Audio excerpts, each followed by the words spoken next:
ఇంకొంతమంది పేరెంట్స్ ఎట్లా అంటే, సార్ నేను వేరే ఇన్‌స్టిట్యూట్‌లో మా బాబు ఆల్రెడీ కోర్స్ చేసేసాడు సార్. సో, లైక్ ఇప్పుడు అయిపోయింది కోర్సు. అక్కడ వాడేం నేర్చుకోలేదు. ప్లేస్‌మెంట్ రాలేదు. సో, నేను మళ్ళీ మీ దగ్గరికి తీసుకొచ్చా. నాకు పలానా వాళ్ళు చెప్పారు. ఇక్కడ మా పిల్లలు చేశారు. బావుండింది. ప్లేస్‌మెంట్ వచ్చింది. నేర్పించారు వాళ్ళు అని చెప్పి. సో, నేను ఒకటే చెప్తానండి. సో, ఏ పేరెంట్ అయినా సరే యెస్. ఉపేందర్ సార్ కూడా చెప్పారు. సో, విశ్వ సార్ కూడా చెప్పారు. ఒక 4 ఇన్‌స్టిట్యూట్‌లు తిరగండి.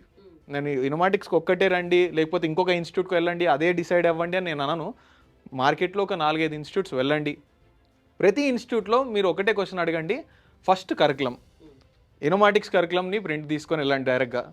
ఆ కరికులం వాళ్ళ ఇచ్చిన కరికులంని కంపేర్ చేసుకోండి. అన్ని స్కిల్ సెట్ కవర్ అవుతున్నాయా లేదా?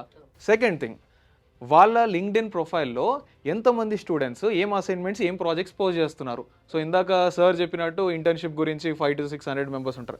సో, ఇంటర్న్‌షిప్ పక్కన పెట్టేస్తే ఆన్ గోయింగ్ స్టూడెంట్స్‌కి కూడా సో, మేము ఎవ్రీ మాడ్యూల్ అయిపోయిన తర్వాత వాళ్ళతో ప్రాజెక్ట్ చేపిస్తాము. వాళ్ళు చేసిన ప్రాజెక్ట్‌ని లింక్డ్ఇన్‌లో, గిటబ్‌లో పోస్ట్ చేపిస్తాం. సో, మీరు ఇనోమాటిక్స్ అని సెర్చ్ చేసి పోస్ట్ మీద క్లిక్ చేస్తే లింక్డ్ఇన్‌లో మా స్టూడెంట్స్ ఖచ్చితంగా మీకు రోజుకొక 10, 15 ప్రాజెక్ట్స్, అసైన్‌మెంట్స్ పోస్ట్ చేస్తున్న వాళ్ళు కనబడతారు. ఇనోమాటిక్స్ స్టూడెంట్సే. ఆ ఇన్‌స్టిట్యూట్‌లో కూడా వాళ్ళ లింక్డ్ఇన్ ప్రొఫైల్‌లో స్టూడెంట్స్ పోస్ట్ చేస్తున్నారా చెక్ చేయండి.